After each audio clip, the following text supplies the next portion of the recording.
बिस्मिल्लाहिर्रहमानिर्रहीम। मैं हूं अहमद अली और आज मैं आप सबके साथ हाजिर हूं बायोस्टैटिस्टिक्स की क्लास में। जैसे कि कल हमने डिस्कस किया था कि measure of central limit theorem के बारे में, तो वो मैं थोड़ा सा इस प्रेजेंटेशन पे आप लोगों को देना चाहता हूं। तो ये देखें कि आज टॉपिक है सेंट्रल लिमिट थ्योरम।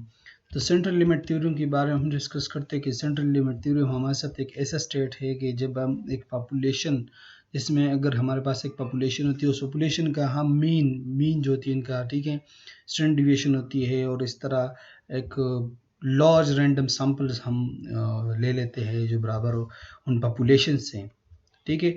फिर क्या करते हैं कि उस जो पॉपुलेशन हम ले रहे हैं, फॉर एग्जांपल जिस तरह की आगे मैं आप लोगों को एक एग्जांपल दे रहा हूँ, फिर क्या करते हैं कि उसको फिर डिस्ट्रीब्यूट करते हैं, तकसीम करते हैं उनके सैंपल मीन्स में, कि हर सैंपल का हम मीन्स निकाल देते हैं और उनका हम नॉर्मल डिस्ट्रीब्यूशन जो है वो लगा देते हैं। फिर तो यहाँ पर देखें कि हमारे साथ जो एग्जांपल है कि 50 स्टूडेंट्स हैं हमारे साथ क्लास में, ठीक है। उन 50 स्टूडेंट्स की हाइट के बारे में हम थोड़ा सा बात करते हैं कि उनका एवरेज हम निकाल देते हैं। ये स्टूडेंट्स है जो है, ये हमारे साथ पॉपुलेशन है इन क्लास में, ठीक है। हम क्या करते हैं कि इस 50 स्टूडेंट से हम सैंपल साइज जो है वो हम ले रहे 4, यानी इन 50 स्टूडेंट्स से हम 4 स्टूडेंट्स को उठा देते हैं, उनसे हम लेते हैं इंफॉर्मेशन, प्राइमरी डेटा की इंफॉर्मेशन उनसे हम ले लेते हैं, ठीक है। यहाँ पर देखिए इन height of 50 students in class, it's a population of students in class। ये 50 स्टूडेंट जो है ये हमारे साथ क्या है कि पॉपुलेशन है हमारे साथ क्लास में एज ए स्टूडेंट, ठीक है। स्टूडेंट हमारे साथ क्या है कि उस पॉपुलेशन का इंटरेस्ट है, ठीक है। अब याद रखिए जिस तरह पहले भी आप लोगों को मैंने बताया हुआ था कि जब हम एक पॉपुलेशन यानी पॉपुलेशन ले रहे हैं, तो पॉपुलेशन हम क्या किस चीज़ को कहते हैं, जो हमारा इंटरेस्ट जिस चीज़ में हो या उस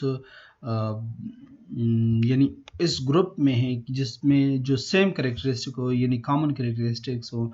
तो कॉमन करेक्टरिस्टिक यहाँ पर क्या है कि स्टूडेंट्स है, ठीक है क्लास में। और अब हम क्या करते हैं कि उन 50 स्टूडेंट्स से हम 4 सैंपल साइज लेते हैं, ठीक है। और इस 4 सैंपल साइज का हम क्या करते हैं कि इनसे हम प्राइमरी डेटा लेते हैं इन 4 स्टूडेंट से, जो 50 स्टूडेंट से हमने उठाए हुए हैं, ठीक है, क्लास के। और उनसे हम पूछते हैं कि उनकी हाइट के बारे में, कि उनकी हाइट कितना है।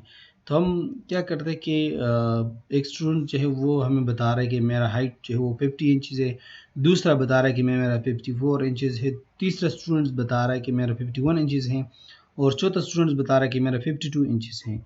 तो ये सैंपल 1 वही सैंपल है कि जिस तरह की यहाँ पर हमने बता दिया आपको कि इस डिफिनीशंस में कि उस हम क्या करते हैं कि जब हमारे पास एक पॉपुलेशन अगर होती है, उसका मीन और स्टैंडर्ड डिविएशन, ठीक है, हम बराबर लेते हैं उस लास्ट रैंडम सैंपल से। तो क्या तक वो जो पॉपुलेशन हमारे साथ था 50 स्टूडेंट्स, तो हमारे साथ एक रैंडम सैंपल्स थे उससे, ठीक है। हम क्या करते हैं कि उनसे जो रैंडम सैंपल्स उठा देते हैं, यानी डिफरेंट सैंपल्स यानी डिफरेंट स्टूडेंट्स। हम इनको ये नहीं कहते कि जो पहले वाले 4 स्टूडेंट्स है वो उठ जाए या जो पिछले वाले 4 स्टूडेंट्स वो उठ जाए, उनको इनमें से हम कोई रैंडम उठा देते हैं अपनी मर्जी से। उनका हम एक अंदाज़तन डिस्ट्रीब्यूशन हम निकाल देते हैं, लेकिन डिस्ट्रीब्यूशन से पहले हम उनका मीन निकाल देते हैं। तो यहाँ पर देख ले कि जो सैंपल 1 है, तो सैंपल 1 में जो 4 स्टूडेंट्स है, ये पर देखें कि 50 एक स्टूडेंट है, 54 दूसरा है, 51 तीसरा है, 52 ये चौथा स्टूडेंट है, ठीक है। अब क्या करते हैं कि इन स्टूडेंट्स का यानी इनका हम क्या निकालते हैं, मीन निकाल देते हैं, यानी एवरेज निकाल देते हैं। एवरेज हमारे साथ क्या आ रहा है इसका, इनको हम याद रखें कि जिस तरह के पहले भी मैं आप लोगों को मैंने बताया हुआ है कि जो मीन का फार्मूला है वो है हमारे साथ x bar equal to summation x divided by x, ठीक है। तो ये देखें कि समेशन x हमारे साथ ये है, इनको हमने सम किया, इससे आया हुआ है 207। नंबर ऑब्जर्वेशन है तो वो 4 है, 4 वो डिवाइड किया हमारे साथ, एवरेज इससे आया हुआ है 51.75। जो सैंपल 1 है, जिस तरह की सैंपल 1 जिन्हें उस 50 से हमने जो 4 सैंपल्स दिया, उनका एवरेज हमारे साथ क्या आया है 51.75।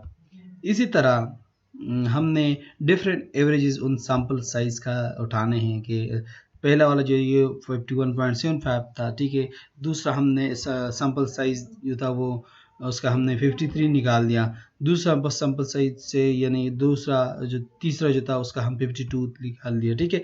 और चौथा जो था उससे हमने 54 निकाल दिया। इसी तरह अगर 1000 सैंपल साइज है, ठीक है, उसके हम क्या उसका एवरेज हमारे साथ आया 53 इंचज़ है इनका, जब 53 इंच। इसी तरह हम इन सब का ये एवरेज हमने निकाल दिया।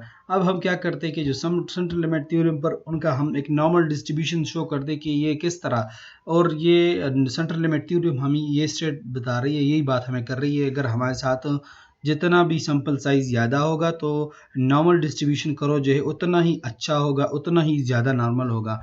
तो यहाँ पर देख ले कि जो सैंपल साइज हमारे साथ 4 है, तो ये इनका जो नॉर्मल करो डिस्ट्रीब्यूशन है वो इतना नॉर्मल नहीं है as compare to the sample size 30।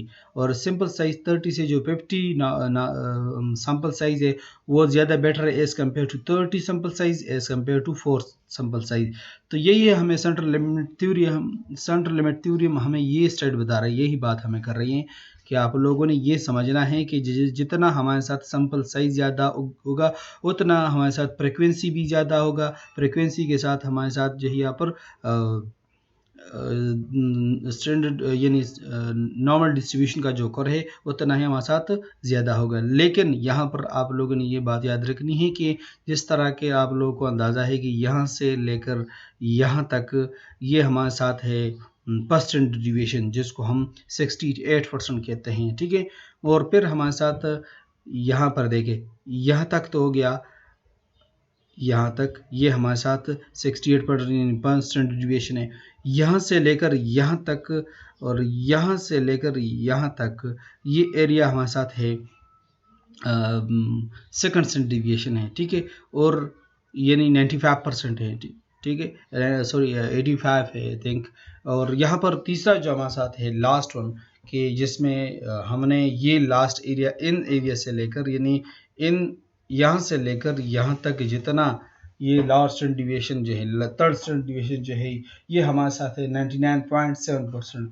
तो इनमें हम ये अंदाज़ा हो रही है कि हम जो भी इस नॉर्मल डिस्ट्रीब्यूशन पर हम प्रेजेंट कर रहे हैं उस डेटा को, तो इसमें हमारे साथ जितना भी सैंपल साइज ज़्यादा हो रहा है, तो सैंपल से साइज ज़्यादा होने से क्या हो रहा है कि हमारे जो नॉर्मल डिस्ट्रीब्यूशन करो है वो उतना ही नॉर्मल, उतना ही ज़्यादा नॉर्मल आ रहा है, ठीक है। लेकिन जिस तरह आप लोगों को मैं बता रहा हूँ कि यहाँ पर जिस तरह हम इस नॉर्मल डिस्ट्रीब्यूशन की करो की बात करते हैं कि इनकी डिस्ट्रीब्यूशन है, ठीक है, वो हम किस तरह बताते हैं, ठीक है। तो यहाँ पर देख ले कि हमारे साथ जितना फर्स्ट स्टैंडर्ड डिविएशन है, सेकंड स्टैंडर्ड डिविएशन है, थर्ड स्टैंडर्ड डिविएशन है, तो आप लोग को ये अंदाज़ा होना चाहिए कि दोबारा आप लोगों को बताना चाहता हूँ, यहाँ से लेकर यहाँ तक ये हमारे साथ है 68%, ठीक है, यहाँ से परसेंट डिविएशन।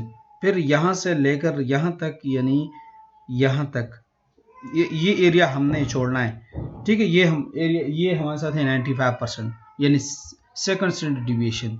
और ये लास्ट वन जो है वो है थर्ड स्टैंडर्ड डिविएशन यानी यहाँ से लेकर यहाँ तक। तो हमारे साथ जो स्टैंडर्ड डिविएशन है तो वो क्या है कि जो डेटा की स्प्रेडनेस हमें बता रही है। अब ये 4 सैंपल साइज है, ठीक है, इनका डेटा यहाँ से इतना स्प्रेड हो चुका है। इसी तरह यहाँ पर 30 को देखे वो इतना स्प्रेड हो चुका है। 50 सैंपल साइज का डेटा है वो ये इतना स्प्रेड हो चुका है।